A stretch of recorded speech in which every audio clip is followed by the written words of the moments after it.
Good evening friends, आप सभी को मेरा शैलेश और मेरी बीवी प्रीति का प्रेम से भरा हुआ नमस्कार। नमस्कार। परमेश्वर का राज्य इस प्रोग्राम में हम आपका पूरे दिल से स्वागत करते हैं। हर बुधवार शाम को आपके आगे जीवित परमेश्वर के जीवित शब्द, पवित्र शास्त्र बाइबल के आधारित आपके आगे ये सुसमाचार लाते हैं। हर वीक हमारी कोशिश रहती है कि आपके साथ हम गुजराती, हिंदी या इंग्लिश में ये सुसमाचार शेयर करें।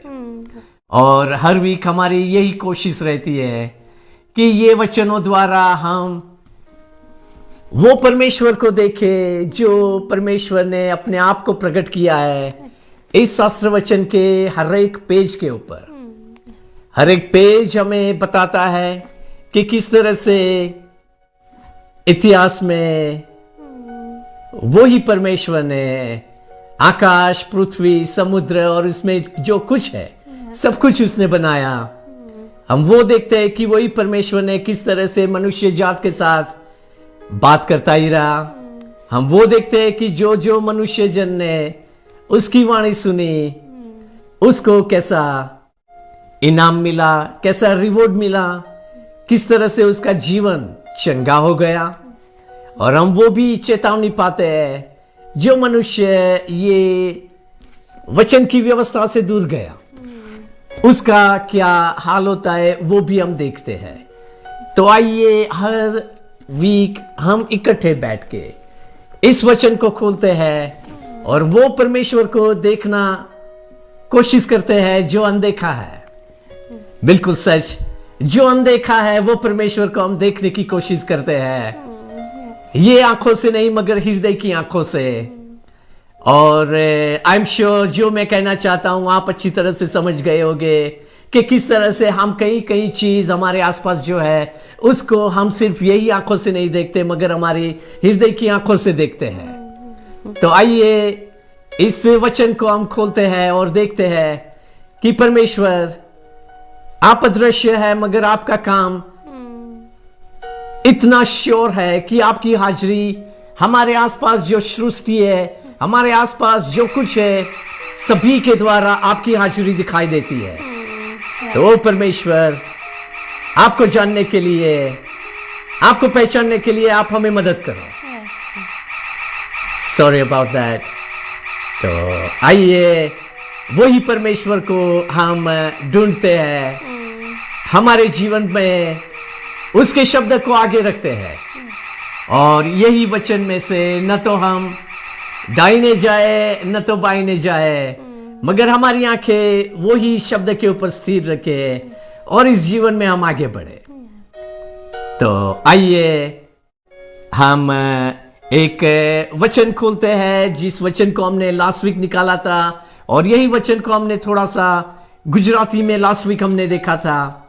आइए वो वचन को हम फिर से पढ़े और उसमें उसके ऊपर मनन करें और इसके अंदर जो आत्मिक मर्म है, आत्मिक जो पाठ है हमारे जीवनों के लिए, उसको समझने के लिए और उसको ग्रहण करने के लिए हम परमेश्वर के आगे कृपया मांगे। तो ये मैं पढ़ूं इसके पहले मैं प्रीति को विनती करूंगा कि यही वचन आपके आगे इंग्लिश बाइबल में से पढ़े, Jeremiah 29 and 11। Preeti. The word of God says, "For I know the plans I have for you, declares the Lord, plans to prosper you and not to harm you, plans to give you hope and a future." Amen. Amen. Thank you.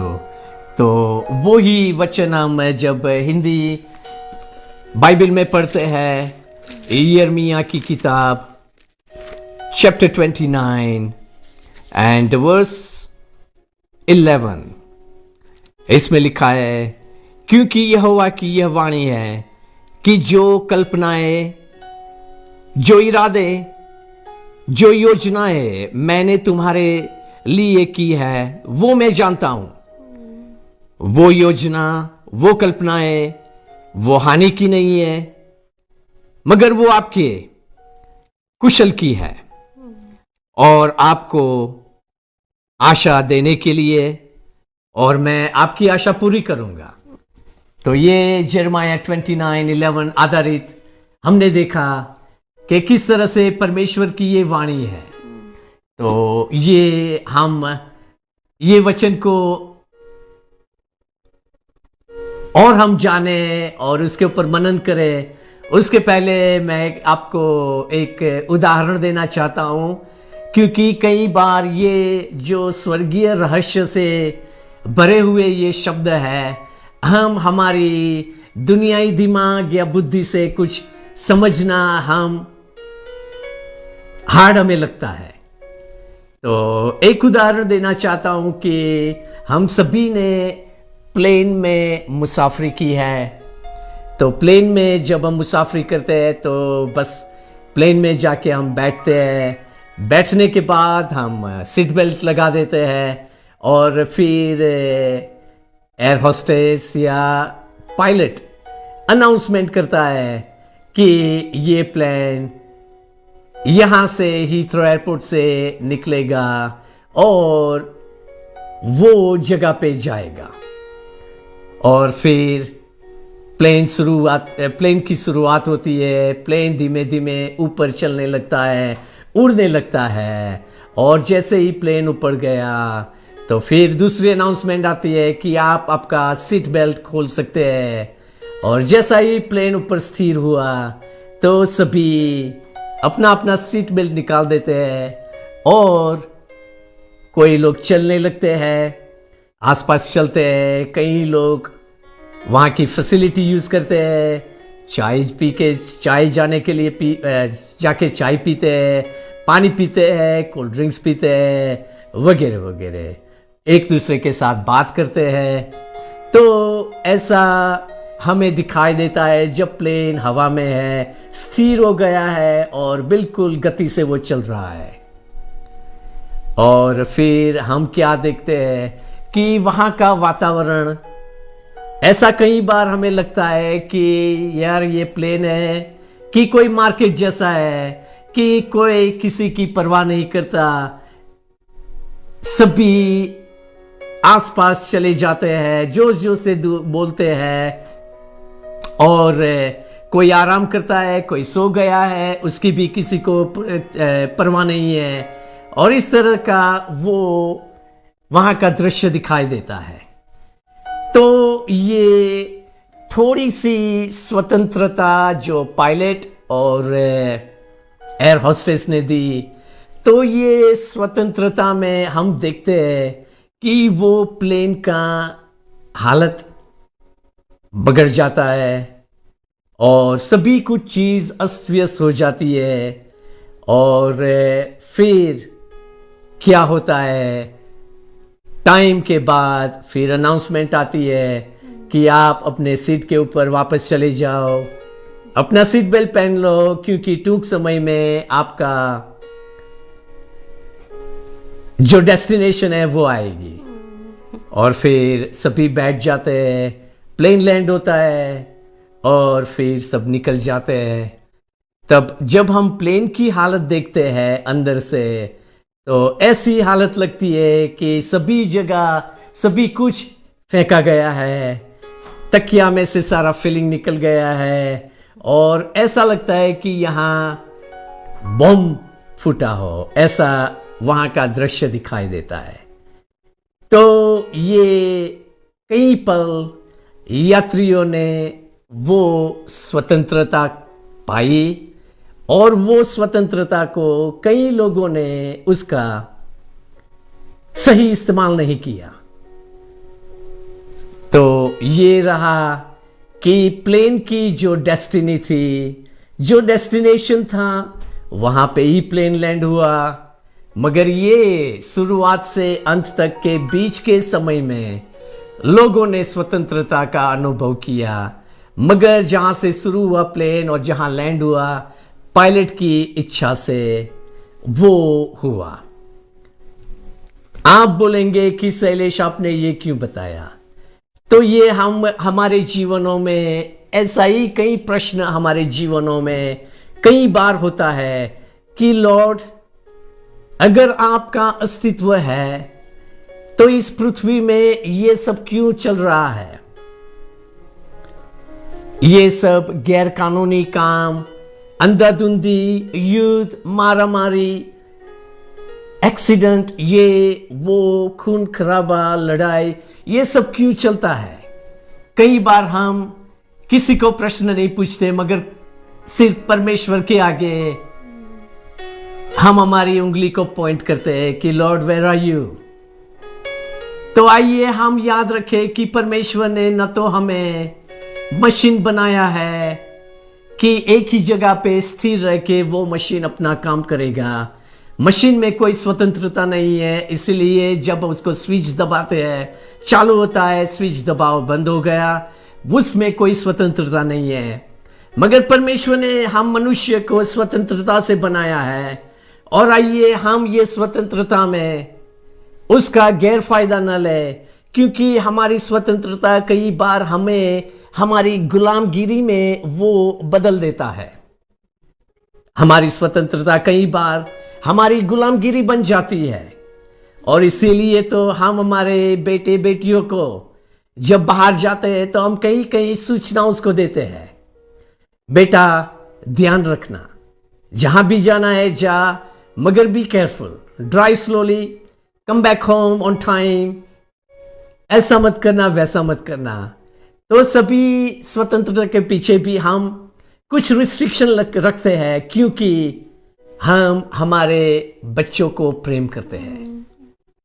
परमेश्वर भी हमें इतना प्रेम करता है, ये शब्द में हम बार बार वो देखते हैं और पढ़ते हैं कि गॉड लव्स अस सो मच, और इसीलिए उसने हमें ये व्यवस्था का पुस्तक दिया है, और इसमें हमें बताया गया है what is good for Mankind and what is not good for the Mankind. हमारे लिए क्या भला है और क्या नहीं भला है, ये हमें बताया गया है। तो आइए आज ये पाठ के द्वारा हम वो सुने और समझने की कोशिश करें कि अगर आज हमारी हालत वो है कि हमें जो दी गई स्वतंत्रता को हमने बुरी तरह से उसका यूज किया है, और वही स्वतंत्रता हमारे लिए एक कैद खाना बन गया है, हमें कोई गुलामगिरी में डाल दिया है। ऐसे हमारे जीवनों में कई कई चीज हमारे जीवनों से जुड़ी है कि जिससे हम छुटकारा नहीं पा सकते। हमें हमारे हृदय को ही मालूम है कौन सी चीजों से हम बंधे हैं। तो आइए हम वो याद रखें कि परमेश्वर भला है, उसने हमारे जीवनों के लिए खास इरादे रखे हैं, खास प्लान रखे हैं। उसकी कभी योजना नहीं थी हमारे जीवनों के लिए कि हम कोई भी तरह का गुलामगिरी में हम जीवन जिए। परमेश्वर ने हमें इतनी बहुतायत से बनाया है कि हम वो बहुतायत वाला जीवन जी सके, और यही तो हमें यूहन्ना 10:10 जॉन चैप्टर 10 वर्स 10 बताता है। यीशु मसीह का शब्द है, I have come so that you have life in its fullness. तो ये है परमेश्वर की योजना हमारे लिए कि हम वो बहुतायत सा जीवन जी सके।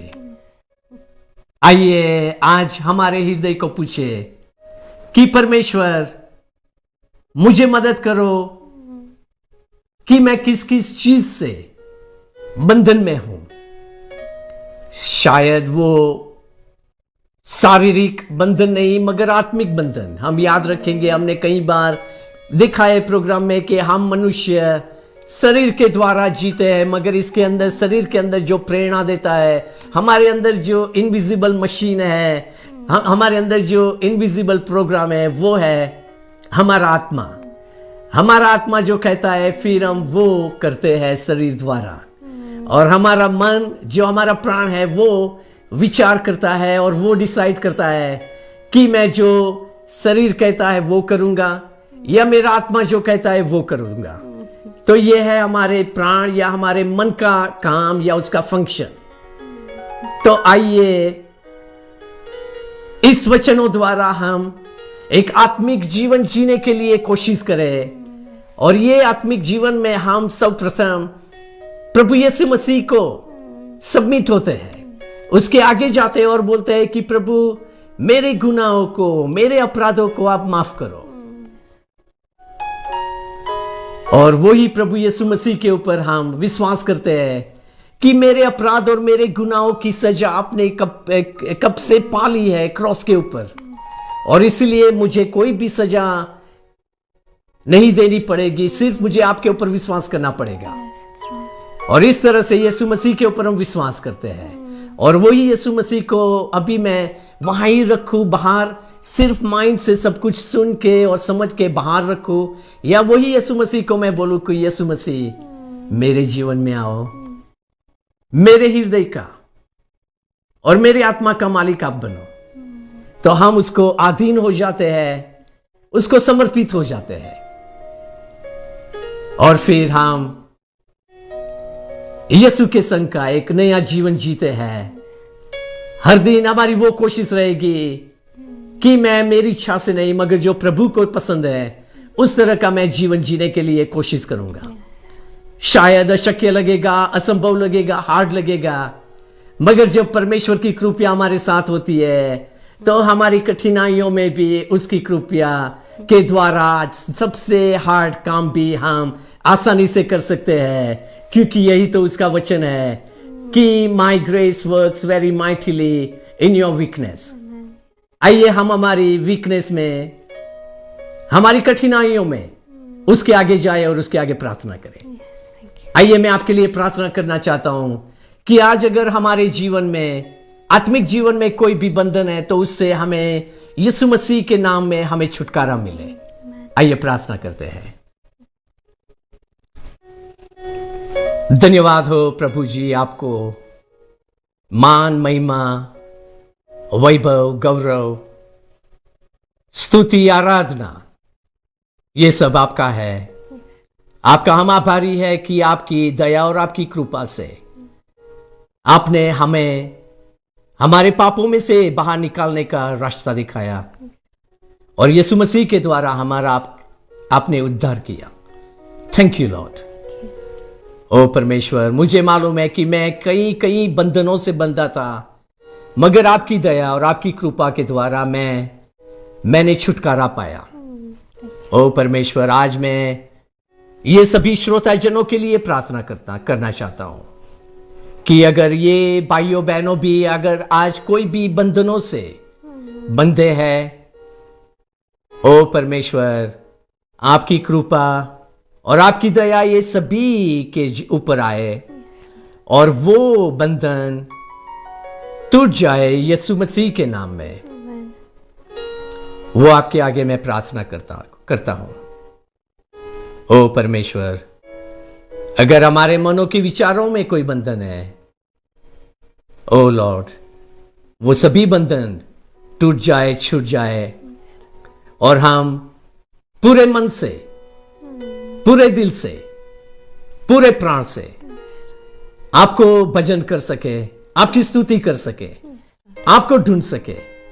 इसलिए परमेश्वर आप हम सभी को मदद करो। अगर हमारे में से कोई बीमार है, दुखित है, चिंतातुर है, ओ परमेश्वर आपका दयालु हाथ वहां तक लंबा हो और ये सभी भाइयों बहनों को रोग, बीमारी, मानगी, चिंता में से स्वतंत्र करो। ओ लॉर्ड, थैंक यू। छुटकारा देने वाले आप प्रभु है, चंगाई करने वाले आप प्रभु है, शांति देने वाले आप है, करुणा से भरपूर आप है, दया का स्वागर आप है। थैंक यू लॉर्ड, आपके दिए हुए आशीर्वाद अनगिनत है, सारी रात को बैठे हुए ये टीवी द्वारा मैं वो आशीर्वादों को गिनता रहूंगा, सुबह तक मैं गिनता रहूंगा, फिर भी वो आशीर्वादों का अंत नहीं आएगा। इसलिए परमेश्वर आपके दिए हुए हर एक अनगिनत आशीर्वादों के लिए आपको thank you, thank you, thank you. Yes, thank you. प्यारे यीशु मसीह के नाम में आमेन। Amen. फ्रेंड्स, यही प्रोग्राम लेके हम आपके आगे फिर से आएंगे नेक्स्ट वेंसडे 8:30 to 9। हमारी प्रार्थना आपके लिए हर समय बनी रहती है कि परमेश्वर आपके साथ सारे वीक दरमियान बात करे। हमारी प्रार्थना सभी के लिए बनी रहती है और खास प्रार्थना हमारी रहती है new creation Christian fellowship church परिवार के लिए, जिसके योगदान द्वारा, जिसकी प्रार्थनाओं द्वारा हम आपके आगे ये सुसमाचार लाते हैं, जो सुसमाचार मोतियों से भी कीमती है। और बस वही हमारी प्रार्थना रहेगी कि ये चर्च परिवार को परमेश्वर आशीर्वाद दे। उसके योगदान द्वारा असंख्य लोग यही सुसमाचार जाने, सुने और वो सभी ये परमेश्वर के राज्य में शामिल हो और वो भी देखे और अनुभव करे कि हाँ, परमेश्वर भला है, उसकी भलाई सदा की है। That's right. ફ્રેન્ડ્સ, દર વીક સાંજે 8:30 થી 9 તમારી આગળ આ સુસમાચાર લઈને આવીએ છીએ। નેક્સ્ટ વીક તમારો સાથ આપજો, કારણ કે અમારી પાસે એ શબ્દ છે, જીવિત પરમેશ્વરના જીવિત શબ્દ પવિત્ર શાસ્ત્ર બાઇબલમાંથી, કે જે આપણા જીવનોને આજે પણ બદલી શકે છે Amen. અને આપણે એ રાજ્યમાં આપણે પ્રવેશ કરી શકીએ છીએ। Yes. See you next week. Until then, God bless you, God prosper you, and God take care of you. Bye. Bye. God bless you.